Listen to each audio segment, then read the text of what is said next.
여러분은 태어날 때 여러분의 자기 모습을 잘 모르지 않습니까? 그런데 자기 출생의 비밀에 대해서 이야기하는 분들을 많이 봤습니다. 특별히 어르신들 하시는 말씀이, 내가 태어나던 해 유난히 더웠잖아. 내 태어난 아들의 홍수가 너무 심하게 나갔고 어머니가 얼마나 고생했는지 몰라. 또 어떤 어르신들은 태어나는 해에 전쟁이 나가지고 다 죽다 살았다고.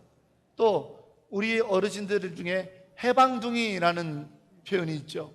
1945년 8월 15일 우리나라가 독립하던 해에 태어나셨던 분들을 해방둥이 이렇게 부르기도 합니다.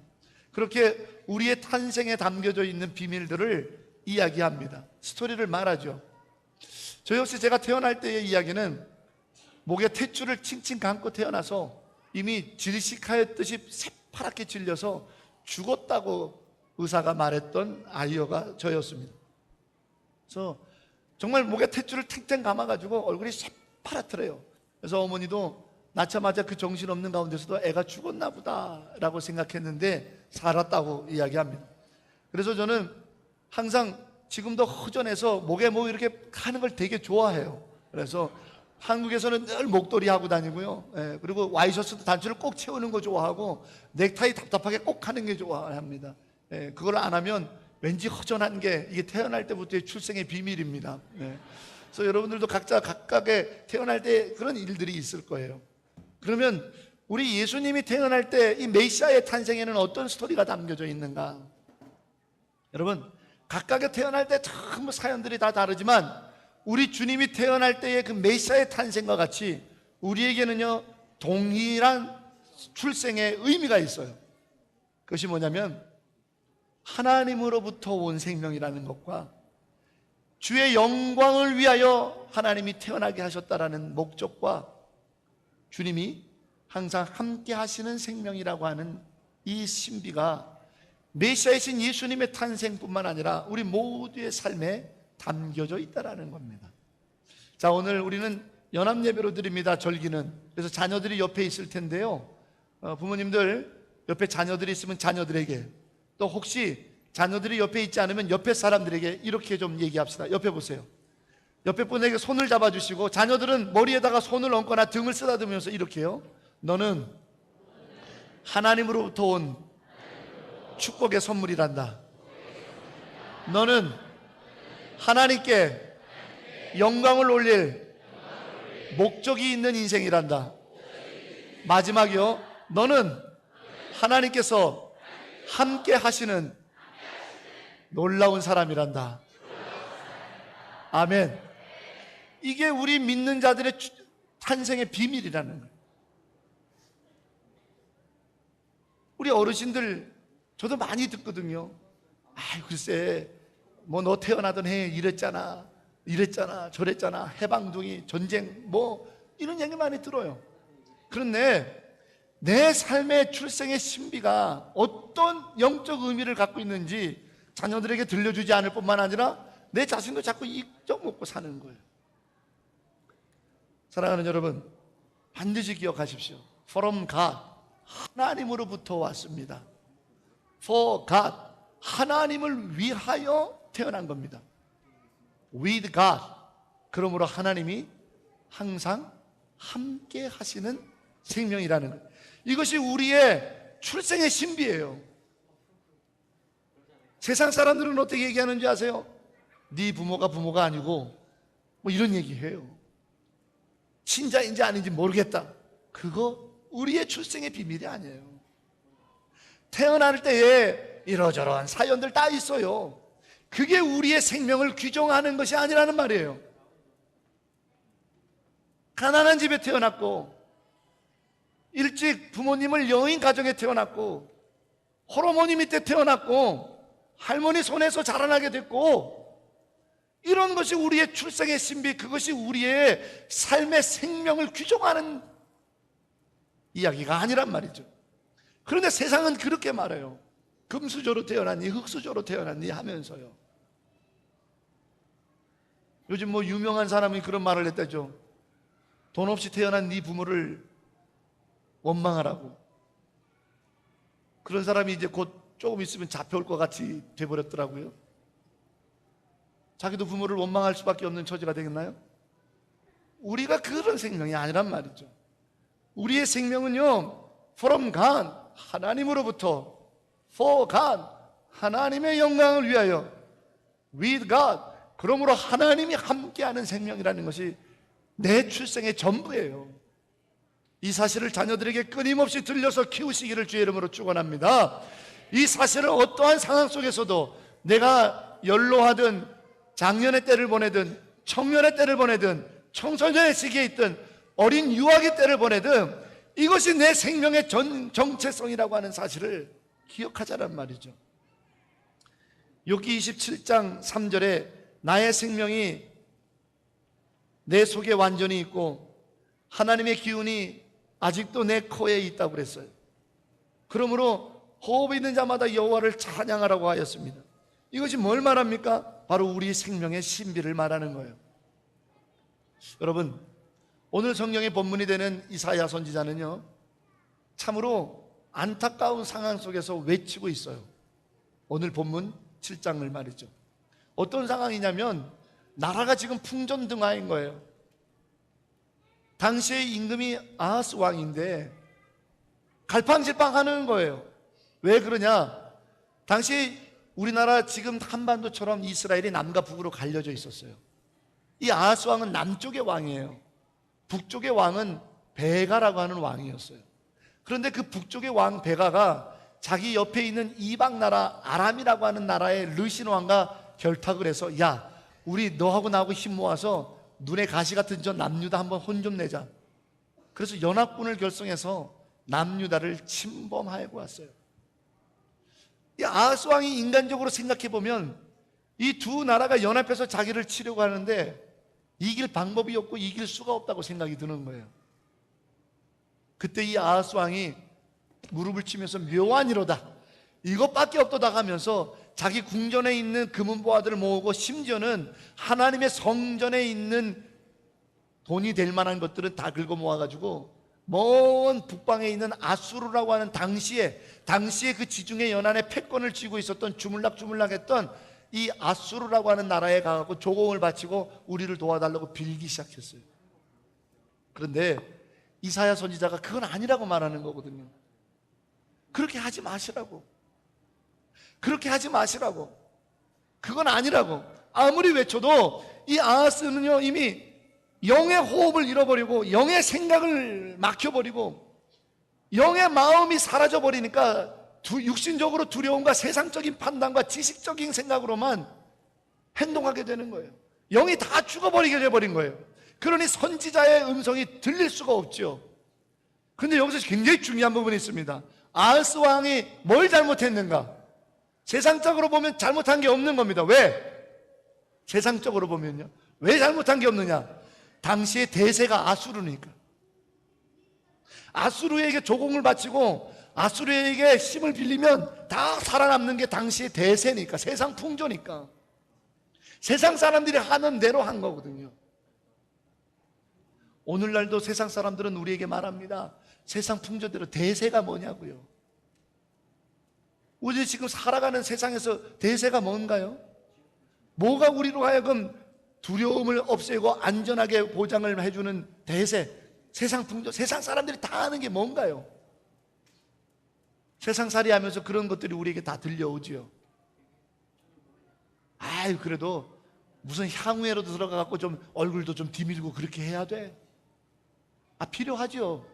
인간 살아가면서 서로 친교 나누고, 그렇게 하면 얼마나 좋겠습니까? 그런데 그게 하나님을 대신할 수 있냐고요. 학벌이 있어야 돼. 맞죠. 열심히 배우고 지식을 늘리면 그만큼 도량도 넓어지고 견문도 넓어지겠죠. 근데 그게 하나님을 대신할 수 있냐고요.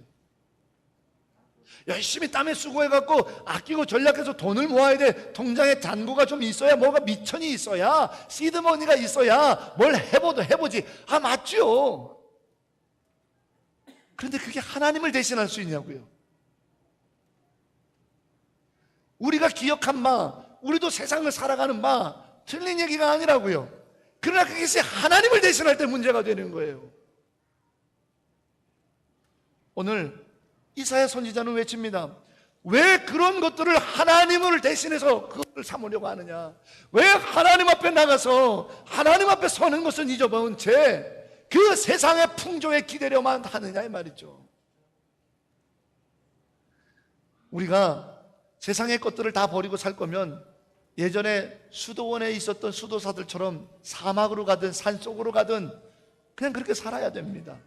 그러나 하나님께서는 우리로 하여금 세상의 빛과 소금이 되라고 세상에 있으라고 했어요. 그 세상 사람들하고도 어울려야 돼요. 틀린 얘기 아닙니다. 예수님께서도 이 땅에 메시아로 오실 때 세상에 태어나신 거예요. 다르지 않습니다. 그러나 왜 태어나셨느냐?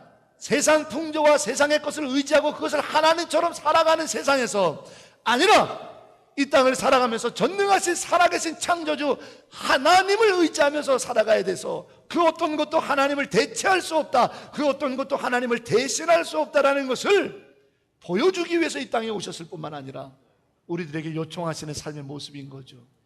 우리가 세상과 구별되어야 되지 않습니까? 순결한 신부로 오늘 학습인들에게 주님의 은혜로 말미암아 당신을 구별하노니 주님의 순결한 신부로서 돈으로 살라고요?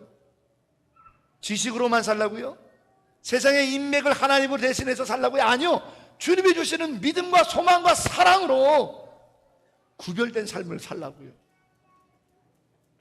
그것이 오늘 영적인 사람 아닙니까? 그것이 영이 깨어난 사람 아닙니까? 그것이 이 시대 혼탁한 세대에 무너진 가치관, 이 시대에 필요한 사람이 아니겠습니까? 오늘 우리들이 살아가는 세상도 이 아하스 왕이 선지자의 말에 귀를 닫고 세상 풍조와 사람들이 살아가는 것처럼 대세를 따르는 것, 그렇게 가고 있어요. 동성애 대세가 됐습니다. 성적 소수자라는 말이 대세가 됐습니다. 소수자들을 차별하지 말아야 되는 게 대세가 됐습니다. 그게 하나님 대신할 수 있는 건가요? 하나님의 말씀을 대신할 수 있다고 생각하시나요? 아니잖아요. 세상은 그것이 대세라고 말해도, 세상은 그것이 진리라고 말해도 하나님을 대신할 수 없고 하나님의 말씀이니 성경을 대신할 수 없고 거스르니 우리는 아니라고 구별된 삶을 살아야 이 땅에 하나님의 영광을 이뤄낼 거 아니에요. 그것 때문에 메시아가 이 땅에 탄생하시지 않았습니까? 사랑하는 여러분, 오늘 이 아침에 여러분과 함께 메시아가 이 땅에 탄생하신 영적인 분명한 의미를 두 가지로 나누고자 합니다. 기억하셔서 오늘 내 생명도 그 증거라는 거예요. 오늘 내가 살아가는 이유도 메시아가 이 땅에 탄생하신 것처럼 그 일을 감당하기 위하여 오늘 우리가 이 땅에 존재한다는 사실을 기억하면서 메시아의 탄생처럼 우리들의 삶이 메시아께서 이 땅에 보여주신 징조, 하나님의 증거, 하나님의 역사가 되듯이 우리 살아가는 날 동안 우리의 삶을 통해 하나님의 증거, 하나님의 역사, 하나님의 놀라운 일들을 나타내 보이는 인생들이 되시기를 주의 이름으로 간절히 축복합니다. 그 첫째를 보면요, 임마누엘이라고 오늘 쓰고 있어요. 메시아가 이 땅에 탄생하신 것은 하나의 증거, 징조인데 그것은 임마누엘의 징조라는 거예요. 여러분, 임마누엘이 뭡니까? 바로 하나님이 우리와 함께 하신다, with God. 이것의 증거가 메시아가 이 땅에 탄생하신 거라는 거예요. 세상 풍조에 대세에 따라가는 이유가 뭐냐? 하나님이 전능하신 분이라는 증거가 없다 이거예요. 세상 풍조에 말하고 있는 모든 것들을 쫓아가는 이유가 뭐야? 하나님이 전능하신 창조주라는 증거가 없다 이거예요. 자, 오늘 선지자는요 예언하고 있습니다. 이 땅의 증거, 징조를 하나님이 보여주실 것이다. 당신이 살아계시고 전능하신 창조주고 지금 역사하시는 분이라는 것을 증거를 보여줄 건데 그게 뭐냐? 메시아의 탄생이라. 예수님께서 이 땅에 탄생하신 자체가 증거라는 거예요. 하나님이 나와 함께하고 있다. 그래서 임마누엘이라 부르라는 거예요. 임마누엘이 with God, 하나님이 나와 함께하고 있다는 거죠. 여러분, 여러분의 자녀들에게 이렇게 축복해 보신 적이 있으신가요? 어린 자녀든 장성한 자녀든 상관없습니다. 한 번도 해보지 못하셨다면 오늘 하십시오. 네가 내 자식이라는 것이 하나님이 나와 함께하고 계시다라는 증거다. 이 축복을 해보신 적이 있으세요? 네가 내 딸이라는 게, 네가 내 아들이라는 게, 네가 나에게 태어났다, 네가 나의 가족이라는 게, 당신이 나의 아내라는 게, 당신이 나의 남편이라는 것이 하나님이 나와 함께하고 계시다라는 증거이다. 여러분, 모든 생명은 하나님이 함께하고 계시다라는 증거가 되는 줄로 믿습니다. 그것이 메시아의 탄생의 영적 의미고 오늘 우리들의 출생의 비밀이라는 겁니다. 세상 사람들이 다 아는 아인슈타인이라고 하는 과학자를 우리가 다 압니다. 그가 한참 강연을 하고 다닐 때 사람들이 아인슈타인이라고 하는 사람의 이름은 듣고 그의 과학적 이론에 대해서는 들어본 바가 있지만 아인슈타인을 정확하게 본 적이 없을 때가 많았어요. 너무 강연을 많이 다니다 보니까 한 번은 아인슈타인이 너무 힘들고 지쳤습니다. 처음 가는 대학에서 강연을 요청받아서 가고 있는데 너무 고나고 피곤하게 지쳐하니까 그 아인슈타인을 쫓아다니면서 모든 일을 다 처리하고 있던 기사도 하고 비서도 하고 뭐 여러 가지를 챙겨주던 그 비서가 이렇게 말을 했어요. 농담 삼아, 박사님 힘드신데 쉬시고, 이 대학에 처음 가니까 박사님을 모를 텐데 제가 대신 강의를 할까요? 하고 비서가 농담 삼아 얘기했어요. 그때 이 아인슈타인이 그래, 그 좋은 아이디어다, 네가 좀 해라. 걱정하지 마세요 박사님. 박사님이 여태까지 강의한 건 내가 한 번도 안 빠지고 다 들었기 때문에 줄줄 깹니다. 순서까지도. 내 박사님보다 더 잘 강의할 테니까 저기 뒤에 강의실에서 좀 졸고 쉬십시오. 그렇게 하기로 했어요. 아니나 다를까 그 대학을 갔는데 아인슈타인을 알아보지는 못하는 거예요. 그 비서가 아인슈타인인 척을 하는 겁니다. 그리고 그 강의실에 가서 강의를 하기 시작했어요. 정말 아인슈타인이 강의했던 내용 하나도 빠지지 않고 그대로 강의하는 거예요. 사람들이 강의를 끝나니까 막 박수를 쳤어요. 끝나고 일어나려고 하는데 그 강의를 들었던 날카로운 과학자 몇 사람이 송곳 같은 질문을 하는 거예요. 근데 아인슈타인이 뒤에서 듣다가 야, 저 질문에 내 비서가 제대로 답을 못할 것 같은 거예요. 왜? 질문이 너무 날카로운 거예요. 근데 비서가요 하나도 당황하지 않고 껄껄껄껄 웃는 겁니다. 그 앞에서. 그러더니 아니, 그것도 질문이라고 하십니까? 그런 질문은 저 뒤에 졸고 있는 내 운전수도 답할 수 있습니다. 저 운전수 한번 시켜볼까요? 일어나봐. 이러면서 진짜 아인슈타인을 일으켜서 대답을 하게 하더라는 거예요. 그래서 그 상황이 끝났어요. 이제 아인슈타인이 돌아가는 길에 묻습니다. 아니, 자네 어디서 그런 배짱이 나왔어? 아니, 진짜 아인슈타인이 뒤에 있는데 내가 겁날 게 뭐가 있습니까? 박사님한테 미루면 되는 거죠 뭐. 아인슈타인이 무릎을 탁 치면서 네가 진짜 지혜로운 자다. 여러분, 진짜 배기가 옆에 있으면요 당황되는 게 아니에요. 진짜 배기가 내 옆에 있는데 뭐가 불안합니까? 뭐가 두렵습니까? 왜? 하다가다 안 되면 그 진짜 배기한테 의뢰하면 되는 건데. 그것이 메시아의 출생인 거예요. 메시아가 이 땅에 탄생하지 않았더라면 우리는 하나님이 눈에 보이지 않는 거예요. 하나님이 어디 계시나? 하나님이 정말 나 안고 있나? 하나님이 나와 함께 있는, 불안한 거예요. 두려운 거예요. 왜? 우리의 인생의 위기가, 문제가 생길 때마다. 메시아가 오셨어요. 메시아가 우리 눈에 나타나셨어요. 메시아가 태어난 것이 기록이 되었어요. 메시아가 했었던 모든 것들을 우리가 보고 듣고 증언하기 시작했어요. 이제 우리는 두렵지 않아요. 왜? With God. 하나님이 나와 함께 있으니까. 한번 해보는 거예요. 내 인생 살아보는 거예요. 부딪혀보는 거예요. 왜? With God. 하나님이 나와 함께 있다는 증거가 있잖아요. 뭐죠? 예수님의 탄생. 성탄이 그 증거 아닙니까? 이 놀라운 성탄의 증거를 앞에 두고 우리가 왜 불안해야 합니까? 왜 두려워해야 됩니까? 하나님이 함께 하시다라는 명백한 증거로 그분이 독생자로 처녀가 보라 잉타여 아들을 낳으리라고 하는 하나님의 성령의 방법으로 이 땅에 태어나셨는데요. 사랑하는 성도 여러분, 두려워하지 마십시오. 당당하십시오. 주님이 여러분과 함께 하심을 믿습니다. 그 하나님의 증거가 바로 탄생이신 메시아의 탄생, 성탄이에요. 그러므로 성탄이 우리에게 있는 한 주님이 함께 계시다는 증거를 여러분 기억하세요. 제가 아침에, 오늘 우리는 10시 예배니까 좀 느긋하잖아요. 아침에 식사하면서 TV 뉴스를 보다가 깜짝 놀랐어요. 죄송합니다만 제 발언의 증인을 잘 들으셔야 돼요. 오해하시면 안 돼요. 한국에서 지금 촛불 집회하는 그 마당에서 어떤 어제 일을 했냐면 구판을 벌였다는 거죠. 우리나라의 모든 안 좋은 애군들을 다 모아가지고 날려버리는 구슬을 했어요.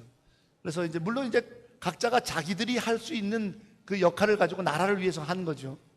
그런데 그 구슬 책임진 무속인이 인터뷰한 것이 오늘 뉴스에 나왔어요. 그 발언이 깜짝 놀랐어요.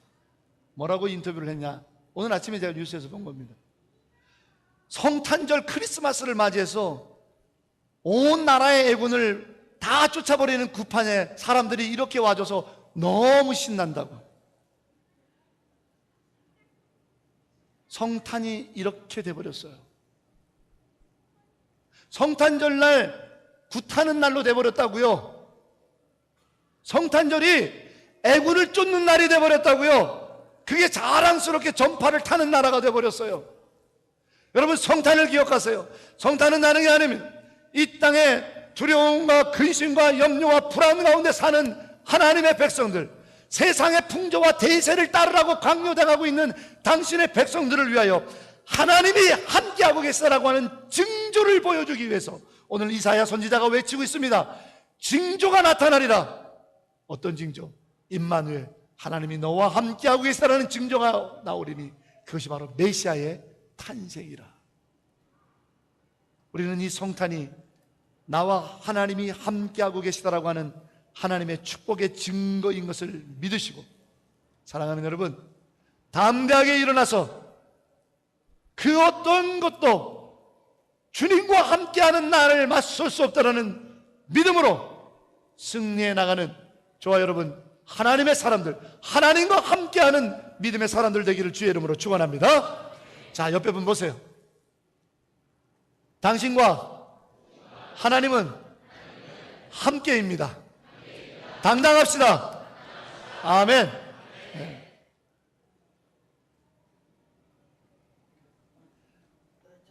그런데 오늘 본문에서 그 하나님이 이 땅에 임마누엘로 오셨으니 뭘 하라고요?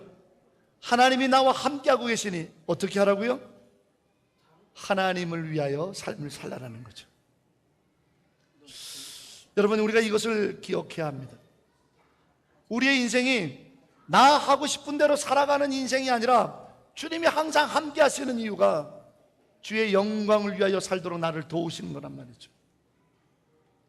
마리아 앤더스라고 하는 흑인 아주 유명한 성악가가 있습니다. 이 마리아 앤더스가 당시에 성악을 배울 때는 흑인이라고 하는 차별, 인종차별이 심하던 때예요. 그러나 하나님께서는 특별한 재능을 주셔서 이 마리아가 참 고운 목소리로 노래를 부르게 하셨어요. 어디 가나 그가 노래를 부르면 많은 사람들이 좋아하고 그 노래를 듣기 좋아했어요. 성악가로서 이름이 날리기 시작하는데 아니나 다를까 피부 색깔 때문에 이 마리아 앤더스와 피부가 다른 색깔을 가지고 있는 이들이 이 마리아를 시기 질투하여서 비난하기 시작했어요. 그녀가 가지고 있는 피부의 색깔을 가지고 비난하기 시작하는 거예요. 그런데 그 비난이 얼마나 가슴을 후려 파고 들어오는지 사람들을 보기가 두려워졌어요. 오늘날 심리학적 용어로는 대인기피증이 되겠죠. 공황장애도 될 수 있을 것 같아요. 사람들 앞에 설 수가 없는 거예요. 공연을 못하는 거예요. 더 이상 노래를 못 부르는 거예요. 왜? 저 사람도 지금 내 욕을 하고 있나 보다. 내 피부 색깔 때문에 저 사람이 지금 나를 흉보고 있는 거야. 사람을 못 만나겠는 거예요. 주저앉고 말았습니다. 입술을 닫았습니다. 노래를 안 하게 됐습니다. 성악가로서 그의 인생은 끝났습니다. 왜? 무대에 설 수가 없으니요. 어느 날 좌절과 실망 가운데 울고 있는 이 마리아에게 그의 할머니가 다가와 손을 잡았습니다. 그리고 이렇게 얘기합니다. 얘야, 네가 한 가지 잃어버린 사실이 있구나. 네가 아름답고 고운 목소리로 노래하게 된 것은 하나님의 은혜가 아니더냐? 세상에 많은 사람들이 있는데 그 중에 너에게 이렇게 곱고 아름다운 목소리를 주신 것이 하나님의 은혜가 아니더냐? 네가 노래 부르는 이유가 너의 인기와 돈이 아니라 하나님의 은혜 때문이 아니더냐? 네가 노래 부르는 이유가 사람들의 칭송과 박수가 아니라 하나님의 은혜 때문이 아니더냐? 이 사실을 네가 잊어먹었구나. 네가 어디 곳에 있든지 어떤 무대에 있든지 하나님의 은혜를 노래할 줄 아는 내 사랑하는 손녀가 됐으면 좋겠구나. 이 한마디에 마리아 앤더슨이 다시 일어나기 시작합니다. 내게 있는 것이 무엇 때문인가? For God, 하나님의 영광을 위한 것이라고 하는 할머니의 그 하나님의 은혜에 대한 권면을 정신 바짝 차리고 듣게 됐던 거죠. 그때부터 그녀는 나를 비난하든 더 심한 말로 나를 모욕을 해도 노래하는 일이 즐거워졌습니다. 왜? 하나님의 은혜 때문에 노래하는 거거든요. 하나님의 은혜를 찬송하기 위해서 노래하게 되는 거거든요. 세상 사람들이 박수하기 때문에 노래를 부르는 게 아니고, 세상 사람들이 출연료를 주기 때문에 노래를 부르는 게 아니고, 이 시간 나의 노래를 통해 찬송 받으실 하나님, 그분의 은혜를 노래하다 보니까 이제는 누구를 만나도 어떤 무대에서도 두렵고 떨리지가 않는 겁니다. 그녀의 그 노래는 이후에 더욱더 영성이 풍성해졌고 더 많은 사람들의 마음을 두들기기 시작했고, 심지어는 그녀의 피부 색깔을 가지고 피부색이 자기들과 다르다고 비난과 시기 질투를 쏟아부었던 자들의 모욕적인 말도 잠잠케 만들어버렸습니다. 그렇습니다, 여러분. 내게 있는 재물, 내게 있는 재능, 내게 있는 생명, 내게 있는 건강, 내게 있는 호흡, 내게 있는 모든 것들이 무엇을 위해서 있는 겁니까? 오늘 이사야 선지자가 외치는 것, 아하스 왕이여, 당신이 왕에 있는 이유, 이스라엘 백성이여, 너희들이 거룩한 선민으로 택함 받은 이유, 우리 안에 하나님의 독생자 거룩하신 하나님께서 우리와 함께 하시다라는 임마누엘이 오시는 이유가 뭐냐라는 거죠. 왜 우리와 동행하시냐 이 말이에요. 왜 우리의 손을 잡아주시냐 이 말이에요.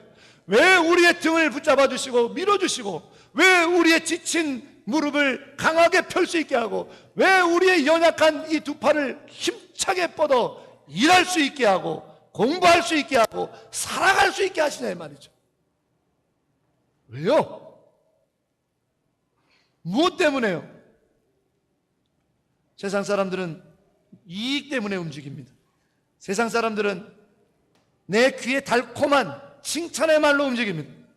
세상 사람들은 무언가 자기의 명예와 지위와 먼 자리 때문에 움직입니다. 그러나 믿는 우리들, 메시아의 탄생을 맞이하는 우리들은 하나님의 영광을 위해서, 하나님의 은혜를 찬송하기 위해서 사는 거죠. 그럴 때 내 곁에 계시는 전능하신 하나님의 역사가 우리 삶에서 시작이 되는 겁니다. 죽은 자도 살리시고 없는 것도 있는 것으로 부르시는 여호와 이레의 축복이 펼쳐지는 겁니다.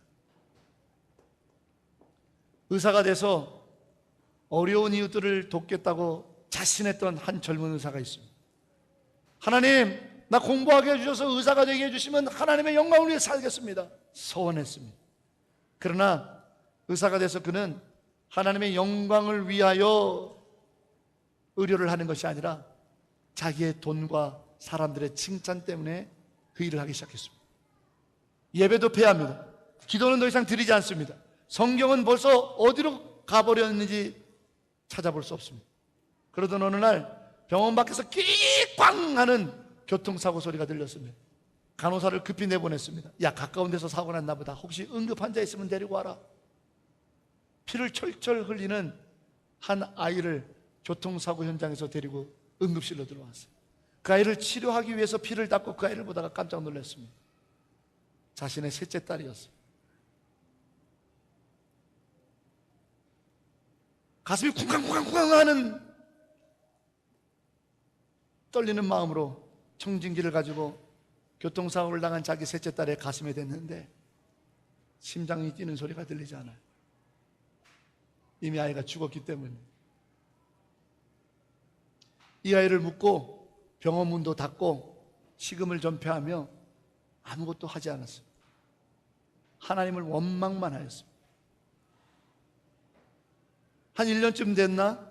아내와 함께 그 죽은 아이의 무덤을 갔다 오다가 길에서 공허한 눈빛으로 허탈하게 울고 있는 한 할머니를 보았습니다. 그 할머니 곁에 가가지고 자세히 들여다보니 혼자 있는 게 아니고 한 어린 아이를 안고 있었습니다. 한눈에 봐도 이 아이가 심각한 상황이라는 걸 알 수 있었어요. 머리에 손을 대보니 펄펄 끓어요. 이러다 이 아이 죽겠다라는 마음에 할머니, 나도 의사인데 내가 이 아이 고쳐줄 테니까 따라오세요 하고는 자기 병원은 문을 닫았으니 근처에 있는 선배 병원에 데리고 가서 내가 진료비를 낼 테니 이 아이를 치료해 주세요. 응급치료를 마치고 이 아이는 고비를 넘겼어요. 이제 퇴원해도 될 것 같다라는 소식을 듣고는 이 아이에게 조그만 선물과 먹을 것과 또 돈을 좀 넣어서 이 아이를 건강하게 잘 키우라고 준비해서 병문안을 갔습니다. 아이가 밝게 웃으면서 아저씨를 맞이해요. 그리고 아저씨도 의사였다면서요. 근데 아저씨는 왜 가운을 안 입어요? 왜 청진기는 없어요? 라고 당돌하게 묻는 이 아이에게 기쁨을 주기 위해 자기 셋째 딸이 죽은 후에 한 번도 입지 않았던 의사 가운을 빌려서 입고 1년 동안 한 번도 귀에 꽂지 않았던 청진기를 꽂고는 이 아이의 가슴에 청진기를 대는 신용을 했습니다. 그 순간 힘차게 뛰는 심장 소리를 듣게 되었어요. 1년 전에 교통사고를 당한 자기 딸의 가슴에서는 듣지 못했던 몇 박이 쿵쿵 뛰는 건강한 심장의 소리를 듣게 되었습니다. 그 순간 눈물을 흘리면서 잊혀졌던 하나님의 이름을 부르며 이렇게 기도합니다. 하나님, 지극히 작은 자를 돌보라고 나를 의사시켜 주셨는데 세상을 따라가던 저에게 들리지 않던 이 심장의 고동소리를 지금 듣게 하신 것이 하나님 맞으시죠? 하나님, 내가 그 심장 소리를 들으며 살겠습니다. 그 즉시 가산을 정리하고 당시에 가난한 사람들이 많이 몰려 살고 있었던 봉천동에 다시 병원을 내며 가난한 자들을 위하여 진료를 했던 봉천동 슈바이처 윤주홍 장로님의 이야기입니다. 장로님은 말합니다. 내게 주신 것이 하나님의 영광, 하나님의 사람들을 살리기 위해서 주님께서 내 옆에서 항상 나와 함께 하시는 힘 주시는 분이었는데 그 사실을 잊고 살아서 하나님께서 내 셋째 딸을 먼저 천국으로 불러주셔서 나로 하여금 그것을 깨닫게 하셨으니 내 셋째 딸의 생명과 맞바꾼 이 사명이니 내가 어떻게 하루라도 쉴 수 있겠냐고 하면서 이 주신 직임을, 주님이 주신 직임을, 주님이 감당할 수 있도록 나와 함께하여 주시는 이 직임을 얼마나 충실되게 감당해 오며 살아왔는지 오직 주의 영광을 위해서 우리 윤지원 장로님의 고백을 들어보게 됩니다. 사랑하는 여러분, 메시아가 이 땅에 탄생하신 이유는 뭡니까? 우리와 함께 계신 하나님 임마누엘의 증거가 되고 우리로 하여금 가진 것을 가지고 하나님께 영광 올릴 수 있도록 그분이 십자가에 죽으심으로 메시아가 십자가에 죽으심으로 우리의 생명이 그렇게 값어치 있고 우리의 생명이 그렇게 위대하고 우리의 생명이 그렇게 하나님께 영광 올릴 수 있는 위대한 생명이라는 사실을 우리로 하여금 깨닫게 하기 위함이 아니겠습니까? 윤지원 장로님이 자신의 딸과 바꾼 이 직임, 평생을 눈물로 감당했던 사명처럼 우리와 함께 하시다라는 임마누엘의 하나님의 증거인 예수님의 탄생과 그분의 죽음을 통해서 맞바꾸게 된 나의 생명과 직임을 우리는 어떻게 사용하고 있습니까? Glory for God, 오직 하나님께 영광을. 사랑하는 여러분, 한 시간도 아깝습니다. 하루도 아깝습니다. 하물며 1년은 얼마나 아깝습니까? 이제 2016년을 마감하며 2017년을 바라보는 우리들, 1분 1초를 귀하게 여겨 전능하신 주님이 나와 함께 하심을 믿으며 당당하게 내게 있는 것으로 하나님께 찬송과 영광을 올리며 주의 역사들을 만들어가는 For God, 주님을 위하여 사는 인생 되시지 않으시렵니까? 우리는 이 성탄절에 다시 한번 내 생명에 관해서 되물어봅니다. 우리는 메시아의 탄생하신 이 날을 통해 다시 한번 내 자식의 생명을 생각해 보며 나의 남은 날들을 묵상하기 원합니다. 무엇 때문에 사시는 겁니까? 무엇 때문에 메시아가 이 땅에 오셔서 우리와 함께 하시는 겁니까? 오직 한 가지, 하나님의 나라답게 사람들이 살만한 세상을 만들어가기 위해 믿음으로, 소망으로, 사랑으로 구별된 성도의 삶을 삶으로 오직 하나님께 영광을 올리는 위대한 생명으로 사는 이 인생, 오늘 우리들의 삶이 되고 우리 자녀들의 앞날이 되고 내 남은 날들의 축복이 되어지는 하나님의 거룩한 은혜가, 그 생명의 회복이 메시아의 탄생 오늘 우리에게 임하기를 주의 이름으로 축원합니다. 기도하겠습니다.